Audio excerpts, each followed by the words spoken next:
ഹരിശ്രീ ഗണപതയേ നമ. അവിഘ്നമസ്തു. ഓം നമോ ഭഗവതേ വാസുദേവായ ശ്രീകൃഷ്ണ പരമാത്മനേ നമ. എല്ലാ ഭക്തമക്കൾക്കും എൻ്റെ വിനീതമായ പ്രണാമം. എല്ലാവർക്കും ഈശ്വരകൃപയും ശാന്തിയും സമാധാനവും ആയുസ്, ആരോഗ്യം, രോഗശാന്തി, എല്ലാവിധ സൽഗുണങ്ങളും, അതായത് ദേവസമ്പത്ത് തന്നെ എല്ലാ മക്കളിലും ഉണ്ടാകണം. നമ്മൾ ഇപ്പോൾ അസുര സമ്പത്തിനെ പറ്റിയാണ് നമ്മൾ പഠിച്ചുകൊണ്ടിരിക്കുന്നത്. അത് ദേവ അസുര സമ്പത്ത് എൻ്റെ വിയോഗ. അതായത് നമ്മൾ രണ്ട് തരം ജനങ്ങൾ, അസുര സമ്പത്ത് കൊണ്ടുവരുന്നവരും ദേവസമ്പത്ത് കൊണ്ടുവരുന്നവരും. നമ്മൾ ദേവസമ്പത്തിനെ പറ്റി ആദ്യം മനസ്സിലാക്കി, കഴിഞ്ഞ തവണ അസുര സമ്പത്തിനെ പറ്റി പഠിച്ചുകൊണ്ടിരിക്കുന്നു. അതിൻ്റെ ബാക്കി നമുക്ക് 16-ാമത്തെ അധ്യായം 12-ാമത്തെ ശ്ലോകം വരെ നമ്മൾ വായിച്ചായിരുന്നു. അത് നമുക്ക് ഒന്നുകൂടെ ഓർമ്മിപ്പിച്ചിട്ട് ബാക്കി നമുക്ക് വായിക്കാം. എല്ലാ ഭക്തമക്കൾക്കും എൻ്റെ വിനീതമായ പ്രണാമം. എല്ലാവരെയും ഭഗവാനിൽ അർപ്പിക്കുന്നു.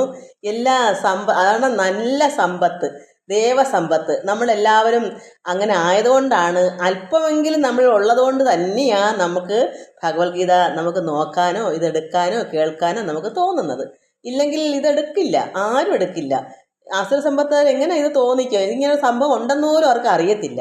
അതുകൊണ്ട് എല്ലാ മക്കളും ഭാഗ്യം ചെയ്തവർ തന്നെ ഇത്, അല്ലാതെ എടുക്കത്തില്ലല്ലോ. അപ്പോൾ ഭഗവാനോട് പ്രാർത്ഥിക്കണം, ഭഗവാനെ എനിക്ക് കൂടുതൽ സമ്പത്ത്, ദേവസമ്പത്ത് തരണമേ, ഉന്നതിലേക്ക് എത്താൻ ഒരു വൻ വൃക്ഷമായി തീരണം. നമ്മളും ഭഗവാനെ പോലെ. പരബ്രഹ്മമൂർത്തി വൻ വൃക്ഷമാണ്, പുരുഷോത്തമനാണ്. നമുക്കൊരു കൊച്ചുത്തമയോ ഉത്തമനൊക്കെ ആകണ്ടേ? അപ്പോൾ നമ്മൾ എന്ത് പ്രാർത്ഥിക്കണം? ഈശ്വര, എനിക്ക് കൂടുതൽ സമ്പത്ത്, ഈശ്വര സമ്പത്ത്, ദേവസമ്പത്ത്, അത് കൂടുതൽ തരണമേ. എത്രത്തോളം കിട്ടിയാലും നമുക്ക് ആർത്തിയാ മക്കളെ. എത്രത്തോളം കിട്ടിക്കോട്ടെ, എത്രത്തോളം വേണം കിട്ടിക്കോട്ടെ. ഭഗവാനോട് പറയണം, എത്രത്തോളം തന്നാലും ഞാൻ സ്വീകരിച്ചോളാം ഭഗവാനെ എന്ന് പറയണം. അപ്പോൾ നമ്മൾ ഒരു കാര്യം ശ്രദ്ധിക്കണം, വേണ്ടാത്ത കാര്യത്തിലേക്ക് ചിന്ത പോയാലും നമുക്കൊരു പ്രായമൊക്കെ 50-55 കഴിഞ്ഞാൽ പിന്നെ ഈ ലോക ജീവിതത്തിലേക്കുള്ള ഈ മായ കൊണ്ട് നമ്മളെ മാറ്റിമറിച്ച് കളയും. ഉള്ള സമ്പത്ത് ഇല്ലാക്കി കളയാൻ നമ്മൾ അനുവദിക്കരുത്. കാരണം വേണ്ടാത്ത കഥകൾ കേൾക്കുകയോ ഈ ലോക സിനിമകൾ പോലുള്ള അതിനകത്ത് ഭ്രമിച്ചാൽ എന്തുവരും? നമ്മുടെ ഉള്ള സമ്പത്ത് ഒഴുകി പോകും, നമ്മൾ അറിയത്തില്ല. അത് മായ അങ്ങനെ ആക്കി കളയും. മായ നമ്മൾ അങ്ങനെ വീണു പോകും നമ്മൾ. അതുകൊണ്ട് നമ്മൾ കഴിഞ്ഞ പ്രാവശ്യം എന്താ നമ്മൾ മനസ്സിലാക്കിയത്? മരിക്കുന്നത് വരെ ഭാവിയെപ്പറ്റി ചിന്തിച്ച് അവർ വിഷമിച്ചു കൊണ്ടിരിക്കും. ആരാ? അസുര സമ്പത്തുള്ളവർ. കാരണം അത് വേണം ഇത് വേണം ചിന്തയുള്ളൂ. എങ്ങനെയും എല്ലാവരെക്കാളും സുഖമായി ജീവിക്കണം, ഞാനാണ് കേമൻ എന്നൊക്കെ ചിന്തിച്ച് ഇങ്ങനെ മനക്കോട്ടയിട്ടിരിക്കും. ഈശ്വരനെ അറിഞ്ഞെങ്കിലല്ലേ സാധിക്കൂ. ഈശ്വരനെ അറിയാത്ത ഈ അസുര സമ്പത്തുള്ളത് എങ്ങനെ അവർക്ക് നന്മ കിട്ടും? അവരിങ്ങനെ വിഷമിച്ചിരിക്കും, ആഗ്രഹിക്കും, പക്ഷേ സാധിക്കത്തില്ല, ഒരു കാര്യവും കിട്ടത്തില്ല. ആഗ്രഹിച്ചിങ്ങനെ വിഷമിച്ചിരിക്കും. അവരുടെ പരമമായ ലക്ഷ്യം എന്താണ്? ആഗ്രഹം നിവർത്തി വരണമെന്നാണ്. എന്തും ആഗ്രഹിക്കും, അത് കിട്ടിയിരിക്കണം എന്നാണ്. അത് കിട്ടിയില്ലെങ്കിലോ ദുരാഗ്രഹം പിടിച്ച്, ആർത്തി പിടിച്ച്, കാമമായി, അത് ക്രോധമായി പല രീതിയിലങ്ങ് മാറിപ്പോകും. അതുകൊണ്ട് അവർ ആശാപാശങ്ങളാൽ ബന്ധിക്കപ്പെട്ട അവർ കാമക്രോധങ്ങളിൽ മുഴുകുകയും ആശ കൊണ്ടങ്ങ് നിറയുവാക്കിയിട്ട് ഓരോന്നോരോന്നോരോന്ന് വേണം, എല്ലാം വേണം, ലോകത്തുള്ള എല്ലാം വേണം, പക്ഷേ ഒന്നും കിട്ടത്തില്ല. ആഗ്രഹിക്കാനേ പറ്റൂ. അവർക്ക് എങ്ങനെ കിട്ടും? ഈശ്വരകൃപയുണ്ടോ? ഭഗവാനെ അറിയുന്നുണ്ടോ? യാതൊരു കാരണവശാലും ഇത് ഇങ്ങനെയുള്ള ഗ്രന്ഥങ്ങളാണ് അവർ കൈകൊണ്ട് തൊടൂ. ഭഗവാന്റെ വചനങ്ങൾ കേൾക്കുമോ? പിന്നെ എങ്ങനെ കിട്ടും? ആഗ്രഹിക്കാനല്ലേ പറ്റൂ. അതുകൊണ്ട് അവർ വിഷയാസക്തരായിട്ട് അന്യായ കർമ്മങ്ങളിൽ ഏർപ്പെട്ട് ധനസമ്പാദനത്തിന് ശ്രമിച്ചു കൊണ്ടിരിക്കും. എപ്പോഴും ധനം വേണം ഇങ്ങനെ ചിന്തിച്ചിരിക്കും. വേണ്ടാത്ത അന്യായ കർമ്മങ്ങൾ ചെയ്യുകയും ചെയ്യും. പിടിച്ചു പറിച്ചെങ്കിലും എടുക്കും. പിന്നെ മല്ലവൻ്റെ മാല വഴിയെ പോകുമ്പോൾ പൊട്ടിച്ചെങ്കിലും എടുക്കും. അങ്ങനെ ഇങ്ങനെ അല്ലെങ്കിൽ പോക്കറ്റടി എന്തെങ്കിലും രീതിയിൽ അവർ അതിനു വേണ്ടി ശ്രമിക്കും. എന്തിനാ? കാര്യം സാധിക്കണ്ടേ, പണം വേണ്ടേ?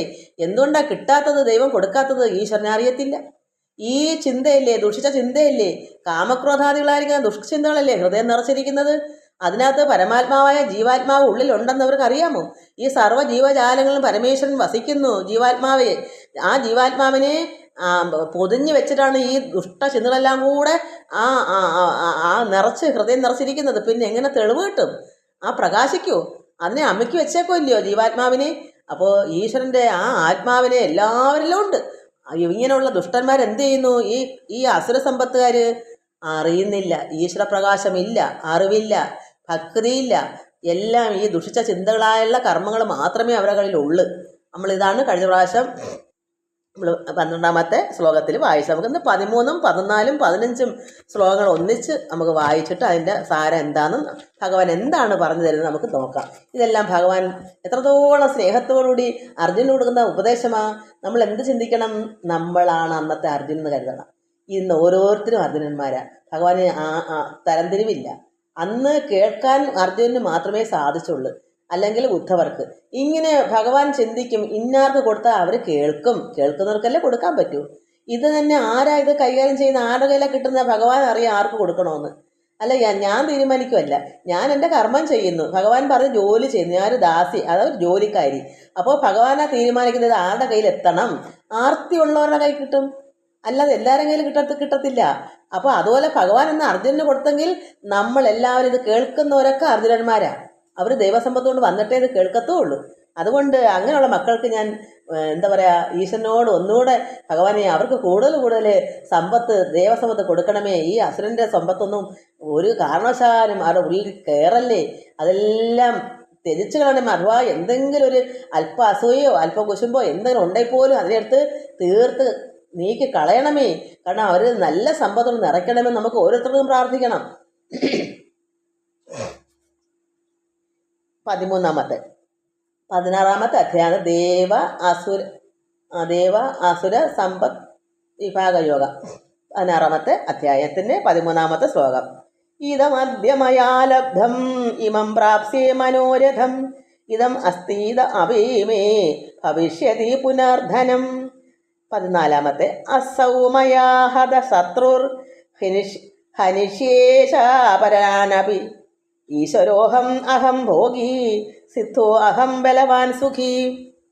15ാമത്തെ ഉണ്ട്. ആഢ്യോ അഭിജനവാൻ അസ്മി കോന്യോസ്തി സദൃശോ മയാ യശ്യേദാസ്യാമി മോദിഷ്യ ഇത്യജ്ഞാന വിമോഹിത. ഈ 3 ശ്ലോകങ്ങളുടെയും സാരം ഭഗവാൻ എന്താ ഇവിടെ പറഞ്ഞു തരുന്നത്? ഈ ഇങ്ങനെയുള്ള അസുരസമ്പത്തുള്ളവർ എന്താ ചിന്തിക്കുന്നത്? ഈ എന്തെങ്കിലും അല്പേ ഉള്ളെങ്കിലും അങ്ങ് ഭയങ്കരമായിട്ടങ്ങ് അഹങ്കരിച്ച് എനിക്ക് ഇത്രയെല്ലാം ഉണ്ട്, ഞാൻ ആരാണ്, ഞാൻ കേമനാണ്, എന്നിൽ കവിഞ്ഞ് ആരുമില്ല, ഞാനാണെന്ന് ഈ ലോകം നിയന്ത്രിക്കുന്ന എല്ലാവരും എൻ്റെ കാൽക്കീഴിലാണ്. അതുപോലെയാണ് ഇവരുടെ മനോഭാവം. എനിക്ക് ഇവയൊക്കെ ഇന്ന് കിട്ടി, എനിക്ക് ഇത്രയെല്ലാം എനിക്കിന്ന് കിട്ടി, ഞാൻ ആരാണ്, ഞാൻ എന്ത് വിചാരിച്ചോ അതെനിക്ക് നടത്തിയിരിക്കും, ഞാൻ എന്ത് വിചാരിച്ചാൽ അത് സാധിക്കും, അല്ലെങ്കിൽ സാധിപ്പിക്കും, അങ്ങനെയുള്ള അഹങ്കാരം. പിന്നെയോ ഇപ്പോൾ തന്നെ എനിക്ക് ഇത്രയേറെ ഉണ്ട്. ചിലർ പണ്ടേ പറയും ഉരിയില്ലെങ്കിലും നാടിയുടെ ഗമ കാണിക്കുമെന്ന്. അത് തന്നെയാണിത്. കാരണം എനിക്ക് ഇത്രയേറെ എനിക്ക് ഉണ്ട്. ഒന്നും ഇല്ലെങ്കിലും ചിന്തിക്കുന്ന എന്താ? ഈ ഉള്ളത്തിരിക്കുന്ന ഇതല്ലേ, ഈ അസുര സ്വഭാവമല്ലേ അവർ ചിന്തിക്കുന്നു. അതേസമയം ദേവസമ്പത്തുള്ള എനിക്ക് എത്ര ഉണ്ടായാലും ഇല്ലാത്തവരെ പോലെ അവർ കാണിക്കൂ. വിനയമാ, താഴ്മയാ. അതാണ് ഭഗവാൻ ഇഷ്ടം. ഇത് ഒന്നും ഇല്ലെങ്കിൽ എന്താ അങ്ങ് ഉയരേ നിൽക്കുകയാണെന്ന ചിന്ത. അസുര സമ്പത്ത് അങ്ങനെയാണ്. അതുകൊണ്ട് ഞാനെന്ന ഭാവം എനിക്ക് ഇപ്പം തന്നെ ഇത്രയേറെ ഉണ്ടല്ലോ, എനിക്ക് ആസ്തി ഉണ്ടല്ലോ, ഇനി മുതൽ ഇങ്ങനെയൊക്കെ ഇനിയും കൂടെ കൂടുതൽ. ചിലപ്പോൾ ചില തരത്തിൽ എനിക്കൊരു ഭാഗ്യക്കുറി എടുക്കണം, അതൊരു 10 കോടി അടിക്കണം, അതിനകത്ത് ഞാൻ ഒരുപാട് ഏക്കറണക്കിന് വസ്തുക്കൾ മേടിക്കും. പിന്നെ വലിയ പട്ടണത്തിൻ്റെ നടുമധ്യം തന്നെ ഒരു 50 സെൻറ്റോ 1 ഏക്കറോ തറ വാങ്ങിച്ചിട്ട് അത് അവിടെ തറ വെറുതെ കിട്ടില്ല, അതിനകത്ത് എന്തെല്ലാം ഉണ്ടോ ഒരു 50 കെട്ടിടങ്ങളും എല്ലാം കൂടെ ചേർന്നങ്ങ് മേടിക്കാമെന്ന് കരുതും. എന്നാലല്ലേ അവിടെ മൊത്തം ഭരിക്കാൻ പറ്റൂ. ഇതൊക്കെ അങ്ങ് മനക്കോട്ടയിടും. ഞാൻ അവിടെ സുഖമായി രാജാവിനെ പോലെ കഴിയും. ഈ പട്ടണത്തിൻ്റെ നടുക്ക് തന്നെ, അതായത് ഹൃദയഭാഗം തന്നെ കൈക്കലാക്കിയുള്ള അവസ്ഥ എന്താണ്? അതുകൊണ്ട് ഞാനൊരു ഭാഗ്യക്കുറി എടുക്കുക, ഞാൻ വിചാരിച്ച സാധിക്കുക തന്നെ ചെയ്യും. ഇങ്ങനെ മനക്കോട്ടയിടും. അതുകൊണ്ടാണ് ഇവിടെ പറയുന്നത് ഇനി മുതൽ ഈ സമ്പത്ത് കൂടി ഉണ്ടാകും. അതെൻ്റെ അർത്ഥം ഇതല്ലേ? അല്ല അങ്ങനെ കിട്ടും. ഇങ്ങനെയുള്ളവർ എന്താ ഭാഗ്യക്കുറി എടുക്കുന്നത്? മുടങ്ങാതെ ഭാഗ്യക്കുറി. ഇത് കിട്ടുള്ള ചിന്തയാണ്. എത്രയോ ലക്ഷം രൂപ ഇത്ര നാളുകൊണ്ടാണ് പോയ എത്ര പേരുണ്ട്. എനിക്ക് തന്നെ പലരും പറയാൻ കേട്ടിട്ടുണ്ട്, ഇത്രയും നാളുകൊണ്ട് ഭാഗ്യക്കുറി എടുക്കുന്നത്. ഇങ്ങനെയുള്ള ചിന്തകൾ അങ്ങനെയാണ്. എന്നിട്ട് പിന്നെന്ത് വിചാരിക്കും? ആ ശത്രുവിനെ ഞാൻ വധിച്ചു. എന്താ ഇത്? നേരിട്ടൊരു തോക്കുകൊണ്ട് വധിക്കണമെന്നില്ല ഇതിനർത്ഥം. ഈ ലോകം മൊത്തവും വാരി കൂട്ടാനുള്ള മനോഭാവം ഉണ്ടെങ്കിൽ അതിൻ്റെ താഴെയുള്ള ജനങ്ങൾ, പാവം ജനങ്ങൾ എന്താ ചത്തതിനെ പോലെ അല്ലേ? അയ്യോ ഇവ ഇത്രയും കേമനായോ, നമ്മളൊക്കെ എന്തിനാ ജീവിച്ചിരിക്കുന്നത് എന്ന് പറയാൻ അവർ താഴേക്ക് തന്നെ പോയെന്ന ഇവരുടെ ചിന്ത. ഞാൻ ഇത്രയും ഉയർന്നപ്പോൾ എൻ്റെ അടുത്തുള്ളവരോ എൻ്റെ സഹപാഠികളോ അല്ലെ എൻ്റെ കൂട്ടുകാരോ എല്ലാവരും ചത്തതിനൊത്തേ ജീവിക്കുക, അത് വധിച്ചതിന് തുല്യല്ലേ. ഇവനങ്ങ് കോടീശ്വരനായി കിടക്കുമല്ലയോ. അപ്പം മനോഭാവം ഇങ്ങനെയാ, അവനെ ഞാൻ വധിച്ചു, ഞാനങ്ങ് ജീവിച്ചു, ഞാനങ്ങ് ഉയരേ കയറി, മറ്റവൻ താഴേക്ക് പോയി, വധിച്ചു, ഇനിയും ഉള്ള ശത്രുക്കളെ മൊത്തം ഞാൻ വകവരുത്തും, ഞാൻ ഇത്രയും കേമനായി ഞാനങ്ങ് ലോക പ്രശസ്തനായി മാറും, എല്ലാവരും എൻ്റെ കാൽക്കീഴാകും, അപ്പം എല്ലാവരെയും ഞാൻ വധിച്ചതിന് തുല്യല്ലേ. എൻ്റെ നിയന്ത്രണത്തിൽ കൊണ്ടുവരാനുള്ള സർവ്വതും. അങ്ങനെ അത്രയും കോടീശ്വരനൊക്കെ ആകുമ്പം ലോകം മൊത്തവും അടക്കുന്ന രീതി സ്വഭാവം കൊണ്ട് മാറുമ്പോൾ എന്താ, സർവ്വതും എൻ്റെ നിയന്ത്രണത്തിലാകുന്ന ചിന്തയാണ്. എല്ലാവരും എൻ്റെ കാൽക്കീഴായിരിക്കും, ഞാനാണ് ഇവിടുത്തെ ദൈവം അല്ലെങ്കിൽ രാജാവ്, ഇങ്ങനെ കൊണ്ട് മനസ്സ് തോന്നിക്കും. അതുകൊണ്ട് സർവ്വതും എൻ്റെ നിയന്ത്രണത്തിൽ കൊണ്ടുവരാനുള്ള ശേഷി എനിക്കുണ്ട്. എന്താ, ഭാഗ്യഗുരു എടുത്തു കഴിഞ്ഞു, 10 കോടി കിട്ടിക്കഴിഞ്ഞു, അതുകൊണ്ട് അവിടെയൊക്കെ നേടി. അതാണ് മനസ്സിൻ്റെ ഇരിപ്പിടം. പക്ഷെ കിട്ടിയോ ഇല്ല. എന്താ ചിന്ത, മനസ്സിൻ്റെ കോട്ട, മനഭ്രാന്ത്. മനസ്സിങ്ങനെ ഓരോരോ ആഗ്രഹങ്ങളിങ്ങനെ കെട്ടി കിടന്ന ചിന്ത മാത്രമേ ഉള്ളൂ. അതുകൊണ്ട് ആവശ്യമുള്ളതെല്ലാം എനിക്ക് ലഭിച്ചു കഴിഞ്ഞു.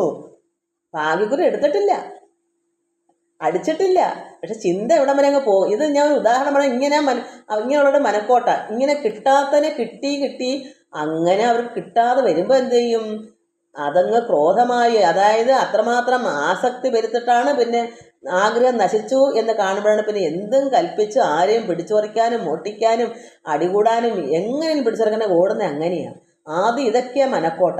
അതുകൊണ്ട് ആവശ്യമുള്ളതെല്ലാം എനിക്ക് ലഭിച്ചു കഴിഞ്ഞു, ഇനി ഞാൻ സുഖിച്ച് ജീവിക്കും, ഞാൻ ബലവാനും സമ്പന്നനും സുഖം അനുഭവിക്കുന്നവനുമാണ്, ഞാൻ എല്ലാവരെക്കാളും സുഖം അനുഭവിക്കുന്നവനാണ് ഞാൻ, അങ്ങനെയാണ് എൻ്റെ ജീവിതം.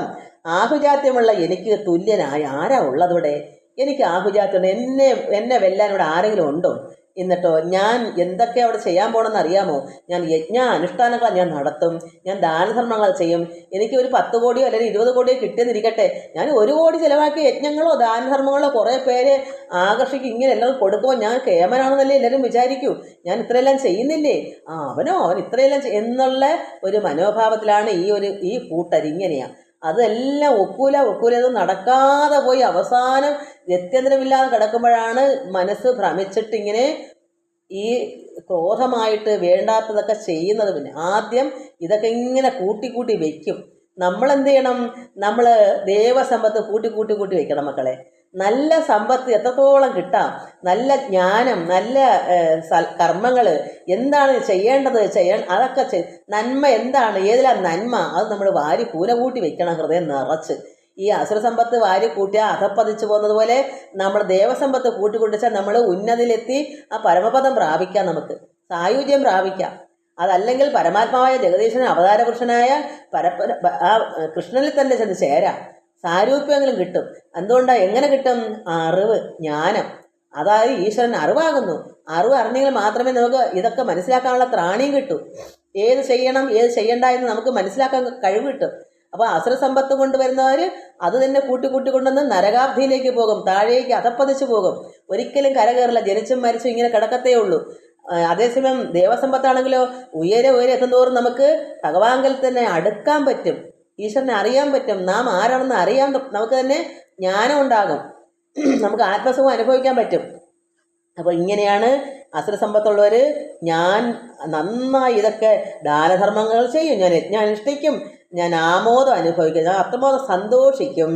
ഇത്തരത്തിലുള്ള അജ്ഞാനത്താൽ എന്ത് വരുന്നു, ആഗ്രഹിച്ച് മോഹിതരായി തീർന്നവരാണ് ഇങ്ങനെയുള്ളവർ. ആഗ്രഹം മാത്രം, വല്ലതും നടന്നതിനകത്ത് ഒന്നും മേടിച്ചോ, കോടി കിട്ടിയോ, 10 കോടിയും പോയിട്ട് എന്തോ അതിന് പേര് ഭാഗ്യക്കുറി പോലും എടുത്തിട്ടില്ല. ചിന്ത ഇങ്ങനെ ചിന്തിക്കുന്ന അതപ്പം എങ്ങനെയാണ് അടുത്ത ശ്ലോകത്തിൽ നമ്മൾ എന്ത് പറയാ, 16ാമത്തെ ശ്ലോകത്തിൽ അനേക ചിത്ത വിഭ്രാന്ത, അനേകങ്ങളങ്ങനെ അത് വേണം ഇത് വേണം ഇങ്ങനെ അനേക ചിത്തം, മനസ്സിങ്ങനെ അനേകത്തിലേക്ക് പോകുക, അതും ഇതും എല്ലാം വാരി കൂട്ടി വെക്കണമെന്ന് ആ ചിന്തയാണ്. അപ്പോൾ വിഭ്രാന്തിയാവും. അനേക ചിത്ത വിഭ്രാന്ത മോഹജാല സമാവൃത പ്രസക്ത കാമഭോഗേഷു പതന്തി നരകേ അശുചി. അത്രമാത്രം നരകാബ്ധിയിൽ കിടന്ന് ഇഷാറായി എണ്ണും, താഴേക്ക് ഓരോ ജന്മം എടുക്കും തോറും താഴേക്ക് പോകും. കാരണം ഇന്നെടുക്കുന്ന ജന്മത്തിനേക്കാളും ഇരട്ടി കൊണ്ട് അടുത്ത ജന്മം വരുന്നത്. ഇത് കൂട്ടിക്കൂട്ടിയാണ് വരുന്നത്. ഇങ്ങനെയുള്ളവരുടെ ജനനം അങ്ങനെ ഉള്ളവരുടെ ഉള്ളിലാണല്ലോ ജനിക്കുന്നതും. അപ്പോൾ ആ അച്ഛനമ്മയും ഇങ്ങനെയുള്ള അസുര വിത്തുകളുടെ അച്ഛനും അമ്മയായിട്ട് വരും. അപ്പോൾ അവരുടെയും കൂടെ കിട്ടുമ്പോൾ വിത്ത് ഗുണം 10 മാറും. അപ്പോൾ ഈ ജന്മത്തെ അല്ല അടുത്ത ജന്മം അതിനേക്കാളും ഏറിയ പാപികളായിട്ടാണ് വരുന്നത്, ദുഷ്കർമ്മികളായിട്ടാണ് വരുന്നത്. അതുകൊണ്ട് നമ്മളിത് മനസ്സിലാക്കണം. ഭഗവാൻ നല്ലൊരു ഉപദേശമാണ് അത് അർജുനന് കൊടുക്കുന്നത്. നമ്മളത് നമുക്ക് വേണ്ടിയാണെന്ന് മനസ്സിലാക്കി നമുക്കത് മനസ്സിലാക്കി എടുക്കണം. അപ്പോൾ ഇങ്ങനെ ഇതിലെന്താ പറയുക, ഈ 16-ൽ ഈ അസുര മനസ്സുകൾ അനേക കാര്യങ്ങൾ ഒരേ സമയം ചിന്തിച്ച് മനോവിഭ്രാന്തിയിൽപ്പെടുന്നു. ഒരു ചിന്തയല്ല, ഒരാഗ്രഹമല്ല, പലതാണ്. എന്തൊക്കെ വേണം ലോകത്ത് അത് മൊത്തം അവർക്ക് വേണം, ഒട്ടൊന്നും കിട്ടത്തുമില്ല. ഉള്ള നിറച്ച് എന്താ അസൂയയും കുശുമ്പും വേണ്ടാത്ത കൃത്രിമങ്ങളൊക്കെ അല്ലേ ഉള്ളിലിരിക്കുന്ന കാമക്രോധങ്ങളൊക്കെ. അത് ഈശ്വരൻ്റെ എന്തെങ്കിലും ദേവസമ്പത്ത് ഉള്ളിലുണ്ടോ? ഒരണുവെടെങ്കിലും ഉണ്ടോ? ഇല്ലാത്തതുകൊണ്ട് എങ്ങനെ ഇത് നന്നാവും? അപ്പോൾ വിഭ്രാന്തി ഉണ്ടാവും. ഒന്നും നേടാഞ്ഞാൽ ഇത് തന്നെ വിഭ്രാന്തിയാണ്. പിന്നെ പ്രാന്തര കണക്കാണ്. അജ്ഞാനം മൂലമുള്ള ആസക്തികളാൽ എന്താ ഈ ആസക്തി ഇങ്ങനെ വരാൻ കാരണം? അജ്ഞാനം കൊണ്ടാണ്, അറിവില്ല. നമ്മൾ ഇതൊക്കെ പഠിക്കുന്ന എന്തിനാ മക്കളെ? നമുക്ക് ഇങ്ങനെ ആകരുതെന്നെങ്കിൽ നമുക്ക് ഒരു പാഠം കിട്ടുന്നുണ്ടല്ലോ ഇത് വായിച്ചതുകൊണ്ട്. ഇങ്ങനെ ഇതൊക്കെ എന്ത് ചെയ്യണമെന്ന് അറിവ് കിട്ടണമെങ്കിൽ നമുക്ക് ഈ വേദാന്തം പഠിക്കണം. ഇത് വേദമാണ്, ഇത് അറിവാണ്, ഇത് സത്താണ്. ഈ ഭഗവത്ഗീത ഭാഗവതൻ്റെ സത്താണ്. ഈ സാരാംശം നമ്മൾ ഉൾക്കൊണ്ട് നമ്മൾ ആ തീരുമ്പോൾ നമുക്ക് എന്ത് വരും? ഈശ്വരനിലേക്ക് ലയം പ്രാപിക്കാൻ പറ്റും. ഇതൊക്കെ മനസ്സിലാക്കാൻ കഴിവുണ്ടാവും. ഇല്ലെങ്കിൽ നമ്മൾ എങ്ങനെ മനസ്സിലാക്കും? നമ്മളും വിചാരിക്കും ഇതൊക്കെയാ ശരിയെന്ന് പറഞ്ഞ് ഇങ്ങനെ ഉള്ളവരുടെ കൂടെ കൂടി നമ്മളും ഇങ്ങനെ അങ്ങ് പോകും. അതേസമയം നമ്മൾ ഇത് അറിഞ്ഞാൽ എന്ത് വരും? ഇങ്ങനെ ഉള്ളവരെ മനസ്സിലാക്കി അവരുടെ കൂട്ടത്തിൽ കൂടാതിരിക്കും. നമ്മളെ വഴി വേറെയാണെന്ന് നമ്മൾ മനസ്സിലാക്കും. ഈ അസുര സമ്പത്തിൻ്റെ കൂടെ കൂടത്തില്ല എന്ന് നമ്മൾ ചിന്തിക്കും. അതുകൊണ്ട് അറിവില്ലായ്മ കൊണ്ടാണ് ഈ പറയുന്നതൊന്നും അവർക്ക് അറിവില്ല. അതുമൂലം അജ്ഞാനം മൂലമുള്ള ആസക്തികളാൽ അവർ ഭൗതിക സുഖ ചിന്തകളിൽ മുഴുകുന്നു. ഈ ലോക ജീവിത സുഖത്തിലേക്ക് മുഴുകുക. എന്നാൽ ഉള്ളതുകൊണ്ട് സന്തോഷവും തൃപ്തികരമാകും നമുക്ക് ഭഗവാൻ നമ്മുടെ ഉള്ളത്തിലുണ്ടെങ്കിൽ, നമുക്ക് ഈശ്വരജ്ഞാനം നമ്മുടെ ഉള്ളത്തിലുണ്ടെങ്കിൽ ഉള്ളതൊക്കെ അധികമാ സന്തോഷമാ. മറ്റുള്ളവർക്കൂടെ അതിപ്പോൾ കൊടുക്കാനാണ് നമുക്ക് ശ്രദ്ധ. അയ്യോ ഇതന്നെ അധികമാ, ആർക്കെങ്കിലും കൊടുക്കാം. എന്താ കാരണം? ഭഗവാൻ ഉള്ളത്തിലുള്ള എല്ലാം നിറഞ്ഞ് കവിയും മക്കളെ. അതൊരു ആനന്ദ നിർവൃതി തന്നെയാണ്. എല്ലാം കൊണ്ടും ആനന്ദം ഉള്ളത്തിൽ പരമാനന്ദം അനുഭവിക്കുക മാത്രമല്ല, നമുക്ക് പക്ഷിമൃഗാദികളോ മനുഷ്യരോ ഒക്കെ വരുമ്പോൾ ആ ആനന്ദത്തിന് നമുക്ക് അവർ കൊടുക്കാനുള്ളൊരു മനോഭാവം, അതിൽ കൂടി നമ്മൾ ആനന്ദം അനുഭവിക്കുകയും ചെയ്തു. അതൊക്കെ കൊടുക്കുമ്പോൾ തന്നെ വിശന്ന് വരുന്നതിന് ഒരു ആഹാരം കൊടുക്കുമ്പോൾ നമ്മൾ എത്രമാത്രം ആനന്ദം അനുഭവിക്കുന്നത് അറിയാമോ? അത് ചെയ്തിട്ടുള്ളവർക്കേ അറിയൂ. അപ്പോൾ അത് അവരുടെ അവർ കഴിക്കുമ്പോൾ ഉണ്ടാകുന്നൊരു സന്തോഷം ഒരു ജീവജാലങ്ങളായാലും ഒരു മനുഷ്യനായാലും ആർത്തി പിടിച്ച് ദാഹിച്ചോ വിശന്നോ വരുന്ന സമയത്ത് എൻ്റെ ഒരു പ്രായത്തിൽ അങ്ങനെയൊക്കെ ഉണ്ടായിരുന്നു. ഇപ്പം ഇങ്ങനെയൊന്നും ആരുമില്ല. അതുകൊണ്ട് നമ്മളിപ്പം പക്ഷികളോ മൃഗങ്ങളോ ഒക്കെ ഉള്ളു. അപ്പോൾ അന്നേരം മനസ്സിലാക്കണം ആ ഒരു സന്തോഷം നമ്മൾ ആ ഒരു നിർവൃതി നമുക്കാണ് കിട്ടുന്നത്. നമ്മുടെ സന്തോഷത്തിന് വേണ്ടിയാണ് ഇതൊക്കെ ചെയ്യുന്നത്. നമുക്ക് അന്നേരം ഉറപ്പ് വരും. അയ്യോ ഈ ആനന്ദം അനുഭവിക്കാൻ എത്രമാത്രം സുഹൃതമാണ്. നമുക്ക് കൈ അങ്ങോട്ടൊന്ന് അയച്ച് കൊടുത്താൽ മാത്രം മതി. അവരനുഭവിക്കുന്ന ആനന്ദം നമ്മളിലേക്കാണ് വരുന്നത്. ആ സുഹൃതം നമ്മൾ അനുഭവിച്ച് കുടിച്ചിറക്കുക ആനന്ദം. അതാണ് നമ്മൾ ചെയ്ത പ്രവൃത്തികളെല്ലാം ആനന്ദം അനുഭവിക്കാൻ പറ്റും അങ്ങനെയൊരു വ്യക്തിക്ക്. അതുകൊണ്ട് നമുക്ക് ദേവസമ്പത്ത് തന്നെ ഇരിക്കണം, എപ്പോഴും നിറഞ്ഞ് കവിയട്ടെ എന്ന് പ്രാർത്ഥിക്കാം. അങ്ങനെ അവർ ഈ അസുര സമ്പത്താർ എന്ത് ചെയ്യുന്നു? അറിവില്ലായ്മ കൊണ്ട് ഭൗതിക സുഖ ചിന്തകളിൽ തന്നെ മുഴുകുന്നു. അങ്ങനെയുള്ള ഇവർ നിന്ദ്യമായ നരകത്തിലാണ് പതിക്കുന്നത്. എപ്പോഴും അത് വേണം ഇത് വേണം, ഈ വേണ്ടാത്ത കഥകൾ ഇങ്ങനെയുള്ളതിൻ്റെ പുറകേ പോകും. അപ്പോൾ അതെന്താ ആത്മീയമാണോ? എന്ന് നന്മയുടെ ഹൃദയത്തിലുണ്ടോ? അവർ വീണ്ടും ജനിക്കുന്നു മരിക്കുന്നു, നരകത്തിലേക്ക് താഴേക്ക് പോകുന്നു. ഒരിക്കലും കരകയറാൻ പറ്റാത്തതാണ്. അതാണ് അങ്ങനെ സംഭവിക്കുന്നത്. അതാണ് അസുര സമ്പത്ത്. അപ്പോൾ ദേവസമ്പത്ത് എത്രമാത്രം മാഹാത്മ്യം, അസുര സമ്പത്ത് എത്രമാത്രം അധപ്പതനം. 17-ാമത്തെ ശ്ലോകം കൂടെ വായിക്കട്ടെ. ആത്മസംഭാവിത സ്തബ്ധ ധനമാനമദാന്യുത അജന്തേ നാമയജ്ഞൈസ്തേ ദംഭേന അവിധിപൂർവകം. വിധിപൂർവകം അല്ല, അവിധി. അതായത് വിധി അല്ലാത്തത്. വിധിയൊക്കെയാണ് വിധിപൂർവകം എന്ന് പറയുന്നത്. വിധിപ്രകാരം അല്ലാത്തത് കൊണ്ട് അവിധി. ഇവിടെ എഴുതിയിട്ടില്ല, അവിടെ ദീർഘം ഇട്ടിട്ടുണ്ട്. ദംഭേന അവിധിപൂർവകം, വിധി അല്ലാത്തത്. എനിക്കും അങ്ങനെ വായിക്കാനൊന്നും അറിയില്ല, സംസ്കൃതം അറിയത്തില്ല, എങ്കിലും ചിലതൊക്കെ നമുക്ക് പറ്റും. എന്നിട്ട് ഇവന്മാരെന്താ ഇങ്ങനെയുള്ളവരെന്താ ചിന്തിക്കുന്നത്? പെണ്ണായാലും ആണ് ഇവന്മാരെന്നല്ല ഇവളുമാർ. ഇവളുമാരിന്ന് വണ്ടിയിലൊക്കെ കയറിയ എത്ര കുട്ടികളുടെ മാലകളാ പൊട്ടിച്ചോണ്ട് എത്ര ഓരോ വണ്ടിയിലും കയറും തള്ളി കുറേ എണ്ണങ്ങൾ കൂടും. രഹസ്യമായി ഇതൊക്കെ എന്തൊക്കെയാണ് കാണിക്കുന്നത്. ഇങ്ങനെ എന്തെല്ലാം കാര്യം നമ്മൾ വെളിയിലൊന്നും പോകുന്നത് അറിയുന്നില്ല. താനൊരു യോഗ്യനാണെന്നാണ് വിചാരം. ഇതൊക്കെ കാട്ടിക്കൂട്ട് എന്താ, എല്ലാവരുടെയും മുമ്പിൽ ഞാൻ യോഗ്യനാണ്. ഇതാണ് ഇങ്ങനെ അസുര സമ്പത്തുകളുടെ മനോവിചാരം. താനൊരു യോഗ്യനാണെന്ന് വിചാരിക്കുന്ന ഇവരെന്ത് ചെയ്യുന്നു? മറ്റുള്ളവരെ ബഹുമാനിക്കത്തില്ല. ഇയാളാണ് ഈ ലോകത്തിൻ്റെ രാജാവായിട്ട് കിടക്കുന്നത്. പിന്നെ ആരെങ്കിലും പിന്നെ ബഹുമാനിക്കുകയോ ആദരിക്കുകയോ വേണോ? അച്ഛനും അമ്മയും ആദരിക്കുകയോ? ആരോടും ഇല്ല. കാരണം എന്താ, ഉള്ളം നിറച്ചിരിക്കുന്നത് ഞാൻ ആരാ? ഞാൻ ഇവിടുത്തെ രാജാവാണ്. ഞാനില്ലെങ്കിൽ ഒന്നും നടക്കില്ല. ഞാൻ ബലവാനും സുഖിയനും കോടീശ്വരനും എല്ലാം കൊണ്ടും തികഞ്ഞവനാണ് എന്നുള്ള ചിന്തയിലല്ലേ ഇരിക്കുക. അതുകൊണ്ട് അങ്ങനെയുള്ളവർ ആരെയും ബഹുമാനിക്കത്തുമില്ല. ധനവാൻ എന്ന അഹങ്കാരത്താൽ മതിക്കുന്ന ഇവർ, ധനവാനുള്ള ഞാൻ ആസ്തിയുണ്ട്, ഞാൻ ബലവാനാണ്, എന്നിൽ കവിഞ്ഞ ആരുമില്ല എന്ന് നടിക്കുന്ന ഇവരെന്ത് ചെയ്യുന്നു? അവര് ധനവാനാണെന്ന ആണെന്ന അല്ല, ധനവാനല്ല എങ്കിൽ ആണെന്നാണ് മനോഭാവം. അതുകൊണ്ട് അവരെന്ത് ചെയ്യുന്നു? ഇവർ വിധിയാവണ്ണം അല്ലാതുള്ള, അതാണ് അവിധി എന്ന് പറഞ്ഞത്, വിധിപ്രകാരം അല്ലാതെ എന്ത് ചെയ്യുന്നു? യജ്ഞങ്ങൾ, ദാനങ്ങൾ ഇതൊക്കെ ചെയ്യും. എല്ലാവരും കാണാൻ വേണ്ടി.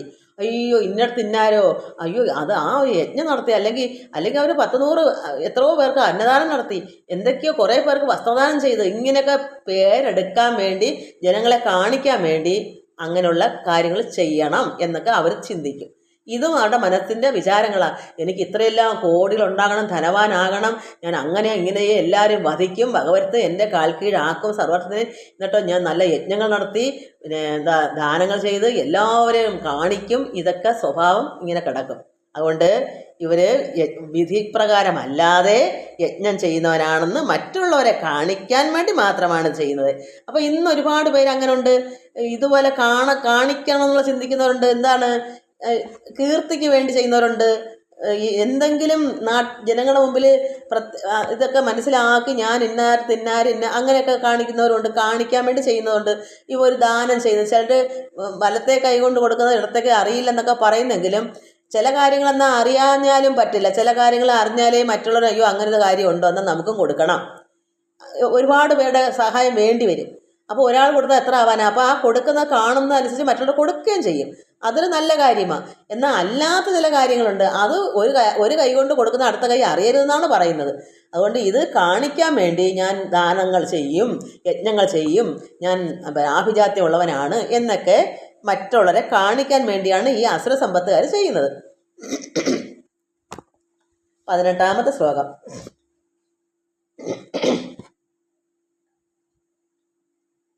അഹങ്കാരം ബലം ദർപ്പം കാമം ക്രോധം ച സംശ്രിത ആത്മപരദേഹേഷു പ്രദ്യുഷന്തോ അസൂയക.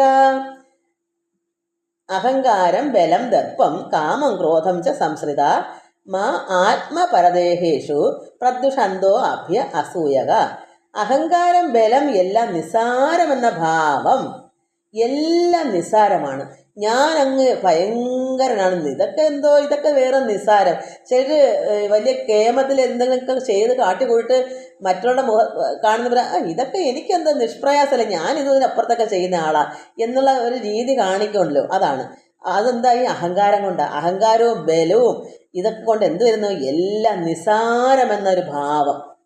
എന്നിട്ടോ കാമക്രോധങ്ങൾ എന്നിവയെ ഇക്കൂട്ടർ ആശ്രയിക്കുന്നു.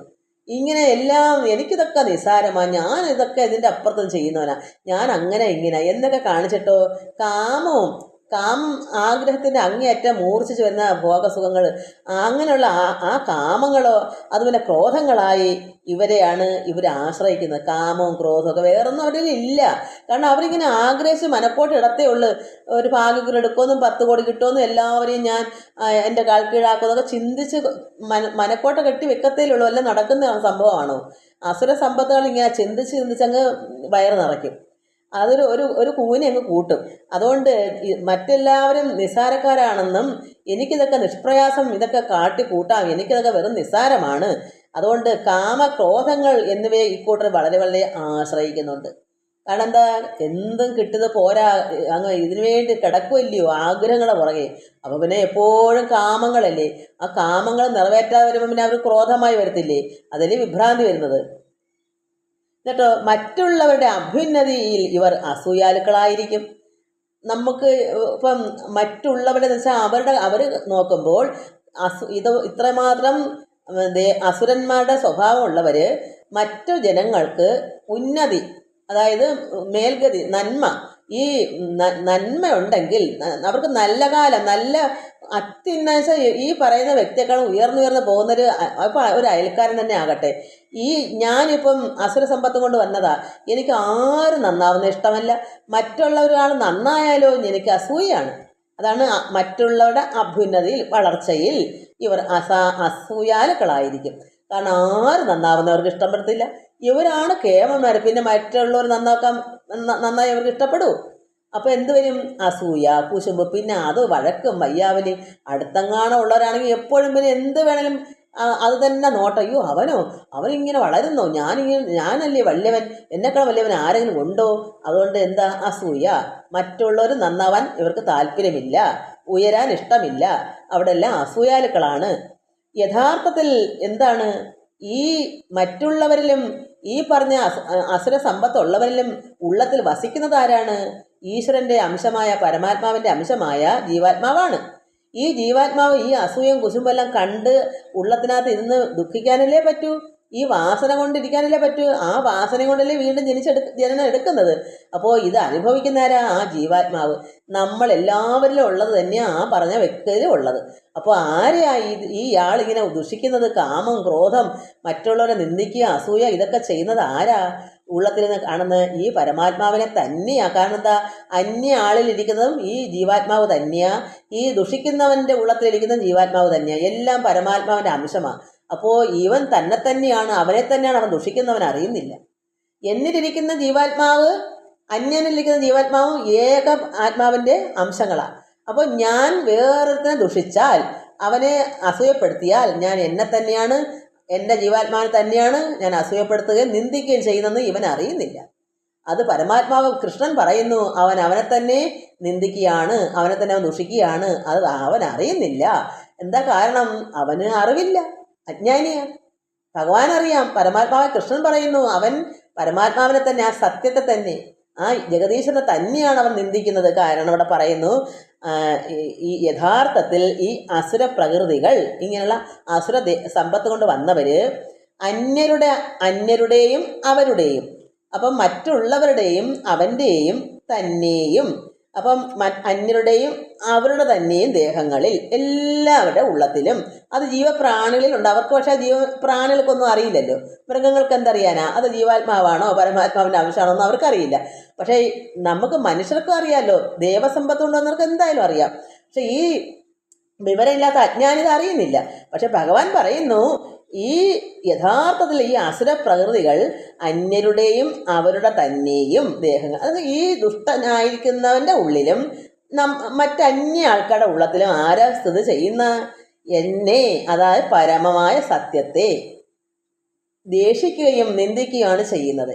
അപ്പോൾ അവൻ്റെ ഉള്ളത്തിലെ ആത്മാവും ജീവാത്മാവും ഈ അയൽക്കാർ നന്നായിക്കൂടാന്ന് അസൂയപ്പെടുന്ന, നിന്ദിക്കുന്ന അവരുടെ ഉള്ളത്തിലിരിക്കുന്ന ആരാ? ഏകമായ പരബ്രഹ്മമൂർത്തി, ആ സത്യമാണ്.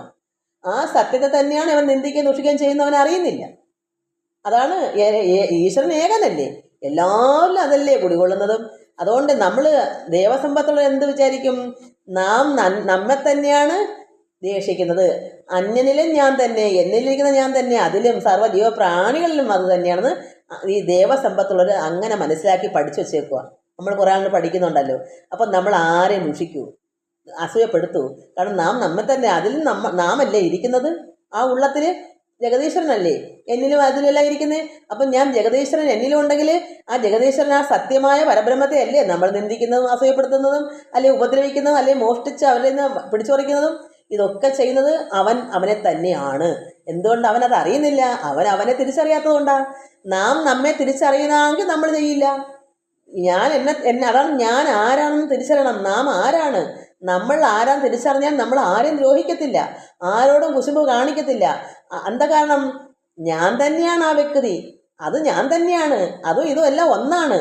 ആ തിരിച്ചറിവ് ഇല്ലാത്ത അസുര സമ്പത്ത് കൊണ്ട് വരുന്നവർക്ക് ഇത് അറിവില്ല. അതുകൊണ്ട് അവർ ഇതെല്ലാം ചെയ്യുന്നു. ഭഗവാൻ പറയുന്നത് ഇതാണ്, അവന് അജ്ഞാനം കൊണ്ട് അവൻ അറിയുന്നില്ല. അവൻ ആര് തന്നെയാണ് ചെയ്യുന്നേ, ആ പരമായ സത്യത്തെ തന്നെയാണ് അവൻ നിന്ദിക്കുന്ന, അവൻ അറിയുന്നില്ല. നമുക്ക് 19ാമത്തെ ശ്ലോകം.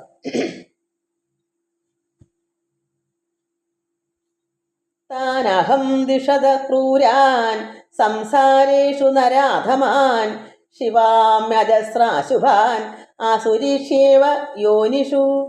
ഇത്തരത്തിൽ പരമാത്മസത്വത്തെ ദേഷിക്കുന്നവരും നിന്ദിക്കുന്നവരുമാണ് അവര്. അപ്പൊ യഥാർത്ഥമായ ജഗദീശ്വരൻ ലോകപിതാവായ ആ സത്യത്തെ, ആ ആനന്ദമൂർത്തിയെ, ആ ചൈതന്യത്തെ ആണ് ഇവൻ ദേഷിക്കുന്നതെന്ന് യഥാർത്ഥം അവൻ അറിയുന്നുണ്ടോ? ഇത്തരത്തിൽ പരമാത്മസത്വത്തെ ദേഷിക്കുന്നവരും നിന്ദിക്കുന്നവരുമാണ് ഈ പറഞ്ഞ കൂട്ടര്, ഈ അസുര സമ്പത്ത് കൊണ്ട് വന്ന്. കാരണം അത് നമുക്ക് അറിയാമല്ലോ, ദേവാസുര യുദ്ധങ്ങളെല്ലാം അങ്ങനെയാണല്ലോ. ദേവന്മാരെ നിന്ദിക്കുന്ന ഒരു സ്വഭാവമാണല്ലോ അസുരന്മാർക്കുള്ളത്. അപ്പൊ അതുപോലെ തന്നെ ഇത് തന്നെ ഭഗവാൻ അത് തന്നെ പറയുന്നത്. അതുകൊണ്ട് ഇവർ യഥാർത്ഥത്തിൽ ഇത് പരമാത്മസത്വത്തെ, അത് ഈ അസുരന്മാരിലും ഇരിക്കുന്ന ഈ ജീവാത്മാവ് തന്നെയാണെന്ന് അവരറിയുന്നില്ല. അതുകൊണ്ട് ഇങ്ങനെ ഉള്ളവരെ ദേഷിക്കുകയും ചെയ്യും, നിന്ദിക്കുകയും ചെയ്യും. അത് അവർ അങ്ങനെയാണ്. ഈ മനുഷ്യ അധവന്മാരെ സംസാരത്തിലെ ആസുരമായ യോനികളിൽ തന്നെ സ്ഥിരമായി തള്ളിയിട്ടുകൊണ്ടിരിക്കും. സ്ഥിരമായി തന്നെ അവരെന്ത് ചെയ്യും? അധോഗതി തന്നെ, താഴേക്ക് താഴേക്ക് താഴേക്ക് തന്നെ തള്ളി. കാരണം ഈ ജന്മം ജനിച്ച് മരിക്കുമ്പോൾ ഒരു താഴെ, അടുത്ത ജന്മം ഇരട്ടിയും കൊണ്ടാണ് വരുന്നത്. കാരണം അടുത്ത ജന്മം കിട്ടുന്ന അച്ഛനും അമ്മയും ഇതുപോലെ ഉള്ളവരുടെ ഉള്ളത്തിലാണ് വരുന്നത്. അപ്പം വിത്ത് ഗുണം 10, ആ അമ്മയുടെയും അച്ഛൻ്റെയും ഈ ഇപ്പോൾ കൊണ്ടു നടക്കുന്ന ഈ സ്വഭാവം കൂടാകുമ്പം 10 കൂടെ ഇരട്ടി വരും. വിത്ത് ഗുണം 10 എന്നല്ലേ പറയുന്നത്, അത്രയാണ്. അപ്പം ആ അടുത്ത ജന്മം എന്തായും അതിനേക്കാൾ അഗാധമായ താഴേക്കുള്ള അധപ്പതനമാണ്, നരകാപ്തി. അതുകൊണ്ടാണ് ഭഗവാൻ പറയുന്നത് ഇവര് സ്ഥിരമായി തന്നെ തള്ളിയിട്ടുകൊണ്ടിരിക്കുക. എവിടേക്കാ? ഈ ആശ്രമായ യോനികൾ. കാരണം വീണ്ടും വീണ്ടും വീണ്ടും ഇരട്ടിക്കിരട്ടിക്ക് ദുഷിച്ച രീതിയിലാണ് അവരുടെ വരവ്. അത് നമ്മൾ മനസ്സിലാക്കണം. നമ്മൾ ദേവസമ്പത്ത് എത്രത്തോളം ഉയരെ എത്തുന്നു, ആ പരമാത്മ ചൈതന്യത്തിൽ എത്തി ആ പരമാനന്ദം അനുഭവിക്കുന്നെങ്കിൽ അതാണ് ഏറ്റവും വലിയ ഉന്നതി. അത് പരമാത്മാവായ ആ കാരണക്കാരനിൽ തന്നെ ചെന്നെത്തുന്നത്. എവിടെ നിന്ന് വന്നു നമ്മൾ അവിടേക്ക് തന്നെ ചെന്നെത്തുന്നത്, അതാ ഉന്നതി. ആ വൻ വൃക്ഷത്തിൽ തന്നെ നമ്മൾ ആ പരമാത്മ ചൈതന്യമായിരിക്കുന്ന വൻ വൃക്ഷം, പുരുഷോത്തമൻ, ആ പുരുഷോത്തമനായിരിക്കുന്ന ലോകപിതാവായിരിക്കുന്ന ചൈതന്യമൂർത്തി, പ്രകാശമായിരിക്കുന്ന ഈശ്വരനിൽ അരൂപിയായിരിക്കുന്ന ആ പരമാത്മാവിൽ നമ്മൾ ലയം പ്രാപിക്കുന്നത് എങ്ങനെയാ? വീണ്ടും വീണ്ടും വീണ്ടും വീണ്ടും നന്മ നിറഞ്ഞ് വരുമ്പോൾ, ഈ ജന്മം കൊണ്ടല്ലെങ്കിൽ അടുത്ത ജന്മം കൊണ്ടെങ്കിലും നമുക്ക് ഉയരെ എത്തി വരുമ്പോൾ നമുക്ക് സായുജ്യം അടയാം. അതല്ലെങ്കിൽ നമുക്ക് ഇപ്പം എത്ര ഉണ്ടോ കൂട്ടിക്കൂട്ടി വന്നാലും നമുക്ക് ഭഗവാനായിരിക്കുന്ന പരബ്രഹ്മമൂർത്തി അവതാരമെടുത്ത് കൃഷ്ണനിലോ പരമശിവനിലോ ഏത് രൂപത്തിലാണ് നമ്മുടെ ഉള്ളം ഇരിക്കുന്നത് വെച്ചാൽ അങ്ങനെ ചേരാം, സാരൂപ്യം അനുഭവിക്കാം, വീണ്ടും ജനിച്ച് സായുജ്യത്തിലേക്ക് പോവുകയും ചെയ്യാം. ഇങ്ങനെ എല്ലാ വകുപ്പും ഇവിടെ ഉണ്ട്. ഏത് രീതിയിൽ നമുക്ക് പോകാം, താഴേക്ക് പോകാതിരുന്നാൽ മാത്രം മതി. അതുകൊണ്ട് ഈ താഴേക്ക് പോകുന്ന ഇതുപോലെ ഓരോ ജന്മം എടുക്കുമ്പോഴെല്ലാം അവർ താഴേക്ക് തന്നെ അസുരസമ്പത്ത് കൂടി വരും. ഒരിക്കലും അവിടുന്ന് മുക്തനാവത്തില്ല. അവർ വീണ്ടും നരകാപ്തി തന്നെയാണെന്നാണ് ഭഗവാൻ പറയുന്നത്. അതുകൊണ്ട് ഈ മനുഷ്യ അധമന്മാരെ സംസാരത്തിലെ, ഈ ലോകമാണ് സംസാരത്തിലെ ആസുരമായ യോനികളിൽ എവിടെ ഉണ്ട്? അസുരയോനികളായിരുന്ന അച്ഛനും അമ്മയും ഈ ശരീരം വെടിയുമ്പോൾ അങ്ങനെയുള്ളൊരു അച്ഛൻ്റെ അമ്മയുടെയും കുടുംബത്ത് ജനിക്കും. അപ്പോൾ ഇരട്ടിക്ക് തിന്മയായിരിക്കും. വീണ്ടും പ്രളയം വരെ ഇങ്ങനെ പോകും. അപ്പോൾ എത്രമാത്രം നരകാപ്തിയാ മനസ്സിലാക്കണം. അങ്ങ് താഴെ അറ്റം വരെ ചെല്ലും. അതേസമയം ദേവന്മാരുടെ സ്വഭാവത്തോട് നമ്മൾ വന്നാലോ എത്രത്തോളം ഉയരാം, ആ പരമാത്മപദം പ്രാപിക്കാം. അതാ പരമപദം. അപ്പോൾ നമ്മൾ മനസ്സിലാക്കണം, രണ്ട് രീതി. ഒന്ന് അധപ്പതനത്തിലേക്ക് പോകും, ഒന്ന് ഊർദ്ധ മുകളിലേക്ക് പരമാത്മാവിലേക്ക് ലയം പ്രാപിക്കാം.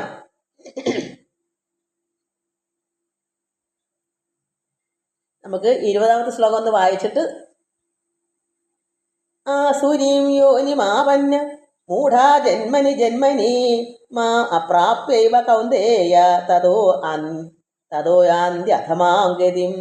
അല്ലയോ അർജുന, ആസുരമായ യോനിയെ പ്രാപിച്ചുകൊണ്ടിരിക്കുന്നവരാണ് ആ മൂഢന്മാര്. അതെന്താണ്? വീണ്ടും വീണ്ടും ആസുരമായുള്ള അമ്മ അച്ഛനില്ല. അതാണ് അങ്ങനെ. ഈ യോനി എന്ന് പറയുന്നത് അവരെ ഉള്ളത്തിൽ അതായത് അവരുടെ കുടുംബത്തിലോ അവരുടെ ഉള്ളത്തിലോ അങ്ങനെയല്ലേ ജനനം വരുന്നത്, അല്ലാതെ പറ്റത്തില്ലല്ലോ. അപ്പോൾ വീണ്ടും വീണ്ടും അവർ അങ്ങനെ ആസുരമായ യോനിയെ പ്രാപിച്ചു കൊണ്ടിരിക്കുന്നവരാണ് ആ മൂഢന്മാര്.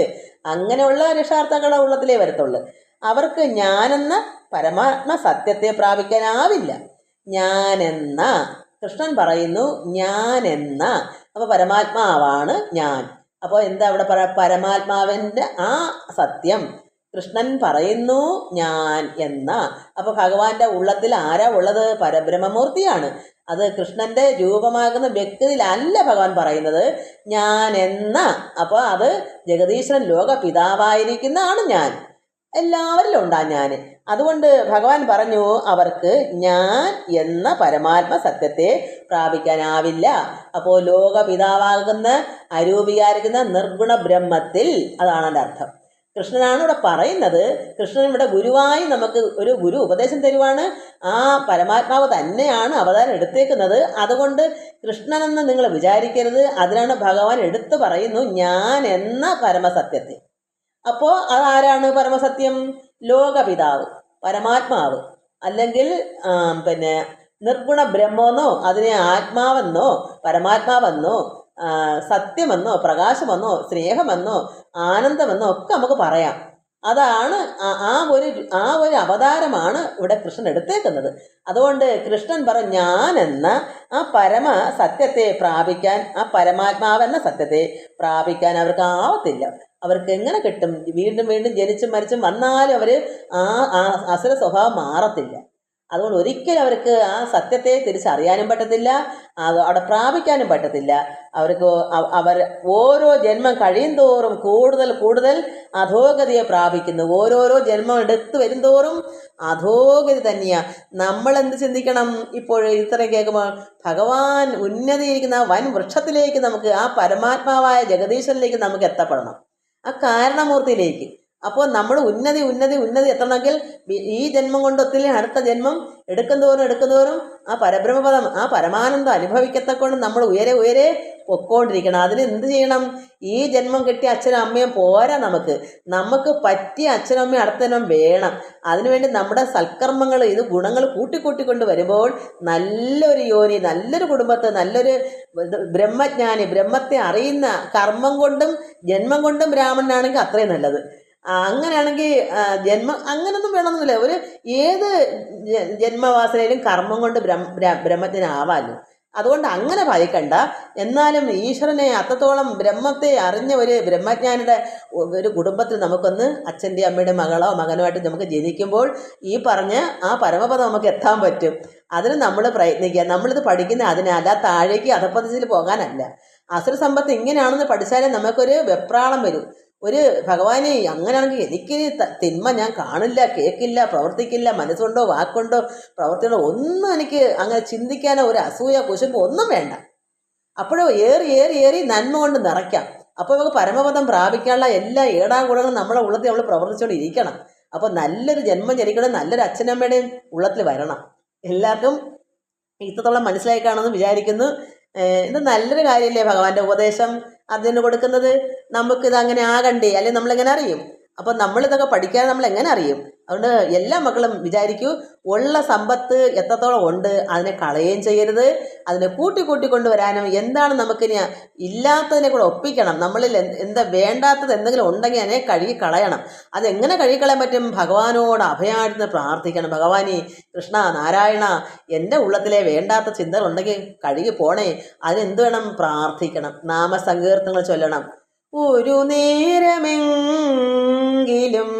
കാണാതെ വൈൻ്റെ ഗുരുവായൂരപ്പ നിൻ ദിവ്യരൂപം, ഒരു മാത്രയെങ്കിലും കേൾക്കാതെ വയ്യ നിൻ മുരളി പൊഴിക്കുന്ന ഗാനാലാപം, മുരളി പൊഴിക്കുന്ന ഗാനാലാപം. ഇങ്ങനെ അങ്ങോട്ട് നല്ല നല്ല സംഗീതങ്ങൾ പാടി എനിക്ക് ചുമയൊക്കെ ഉണ്ട്. ഞാൻ ചോന് പാടിയെന്നല്ല എന്നർത്ഥം. എനിക്ക് അറിയാം, ഞാൻ ചൊവ്വന് പാടിയിട്ടില്ല എങ്കിലും നമ്മളാൽ ഒക്കുന്നത് പോലെ നമ്മൾ ഈ അകമഴിഞ്ഞ് ഭഗവാനോട് പ്രാർത്ഥിക്കുമ്പോൾ ഇല്ല, വേണ്ടാത്ത എന്തെങ്കിലും ഉള്ളിലുണ്ടെങ്കിൽ അതങ്ങ് പൊയ്ക്കോളും. നമ്മൾ ഇരട്ട വെളുക്ക വെറുതെ ഇരിക്കുന്ന സമയത്തെല്ലാം ഓം നമഃശിവായ എന്ന പരമശിവനെ ആയാലും ഭഗവാൻ കൃഷ്ണനെ ആയാലോ മഹാവിഷ്ണു എല്ലാം ഒന്നായി സങ്കല്പിച്ചാൽ മതി. നമ്മളെ ഉള്ളത്തിലിരിക്കുക കാര്യം. അയ്യോ ഇത് ശിവനായിപ്പോയോ, അത് തെറ്റാണോ? സംശയം പാടില്ല. കൃഷ്ണനാണോ പരബ്രഹ്മം, ശിവക്ഷേത്രമാണോ പരബ്രഹ്മം, എന്തോ ആയിക്കോട്ടെ, അയ്യപ്പസ്വാമിയാണോ പരബ്രഹ്മം, അങ്ങ് പരബ്രഹ്മമൂർത്തി ആണല്ലോ. അപ്പോൾ ഇവിടെ ഒരു അജ്ഞാനം വേണ്ട, ആർക്കും പരാതിയും വരത്തില്ല. എല്ലാവരും പരബ്രഹ്മത്തിൻ്റെ അംശങ്ങളാ. അയ്യപ്പസ്വാമിയെ ആരാധിക്കാൻ പിതാവായ ദൈവം ആ പുത്രനിലുണ്ടെന്ന്, അയ്യപ്പസ്വാമിയിലുണ്ടെന്ന് അത് വിചാരിച്ചാൽ അയ്യപ്പൻ എന്തെങ്കിലും ദേഷ്യം ഉണ്ടാവുമോ? അയ്യോ അത് പിതാവല്ലേ, അയ്യപ്പ ഭഗവാനെ പിതാവേ എന്ന് പറയുമ്പോൾ അത്രത്തോളം മാഹാത്മ്യമില്ലേ. അയ്യോ എന്നെ പിതാവിനോളം വയ്ക്കുന്നോ എന്ന് ആ അയ്യപ്പസ്വാമി വിചാരിക്കത്തില്ലേ? കൃഷ്ണ അങ്ങ് പരമാത്മാവാണ് എന്ന് നമ്മൾ വിചാരിക്കുമ്പം ഭഗവാൻ അയ്യോ അവർ ഒറിജിനലായിട്ട് എന്നെ അറിഞ്ഞോ, ഞാൻ പരമാത്മാവ് തന്നെയാണെന്ന് അവരറിഞ്ഞോ, എത്ര സന്തോഷമാ. അതുപോലെ എന്ത് ദേവിയെ നമ്മൾ സരസ്വതിന്നോ എന്തോ പറഞ്ഞോളൂ, അത് ലോക പരാശക്തിയാണെന്ന് ചിന്തിക്കുമ്പോൾ അവർക്ക് ഈ കുട്ടിക്ക് എന്നെ അറിയാമല്ലോ, ഞാൻ ആ അമ്മയുടെ മോളാണെന്നോ അല്ലെ അതിൻ്റെ അംശമാണെന്നോ ആ അവതാരമാണെന്നോ അവരറിഞ്ഞല്ലോ. അതുകൊണ്ടല്ലേ പരാശക്തിയെ ആരാധിക്കുന്നത്. ഇത്രയേ ഉള്ളൂ. എന്തും അമ്മ ലോകമാതാവാ. എവിടെ ചെന്നാലും അമ്മ ലോകമാതാവ് തന്നെയാണ്. ഏത് വിഗ്രഹത്തിൽ ചെന്ന് തൊഴുതാലും അത് പരബ്രഹ്മമൂർത്തിയായിരിക്കുന്ന ആ സനാതനായിരിക്കുന്ന ആ പരബ്രഹ്മം തന്നെയാണ്, ആ പരമാത്മാവ് തന്നെയാണെന്ന് അങ്ങ് ഉൾക്കൊണ്ട സംശയം ഉണ്ടാവൂ. എല്ലാം ഏകമല്ലേ, അദ്വൈതമല്ലാതെ എന്തെങ്കിലും ഉണ്ടോ? ഒന്നുമല്ല. ഇത് അറിഞ്ഞ ജ്ഞാനികൾക്കോ ഒന്നുമല്ല രണ്ടുമല്ലാത്ത അവസ്ഥ. ഒന്നോ അല്ല രണ്ടോ അല്ല, ഇതിൻ്റെ ഇടയ്ക്ക് ഒന്നും പറയാൻ പറ്റത്തില്ല, രണ്ടെന്നും പറയാൻ പറ്റത്തില്ല. അതാണ് അറിഞ്ഞ് വരുമ്പോൾ ആരും അത് സമം അങ്ങനെയുള്ളൂ. അല്ലാതെ ഭഗവാൻ ഏകനാണെന്ന് പറയുമ്പോൾ രണ്ടെന്ന് വരുന്നു. അതുകൊണ്ട് ഏകമെന്ന് പറയാനും പറ്റത്തില്ല. ഒന്നാന്നോ അതല്ല, രണ്ടെന്നൊക്കെ അതുമല്ല. അതുകൊണ്ട് എല്ലാം നമ്മൾ മനസ്സിലാക്കി വരുമ്പോഴേ നമുക്ക് ഇതിൻ്റെ യഥാർത്ഥം പോകെ അറിവ് വർദ്ധിച്ചു വരുമ്പോൾ എല്ലാം മനസ്സിലാകും. എല്ലാവർക്കും നമസ്കാരം. ഹരി ഓം ഹരി ഓം ഹരി ഓം.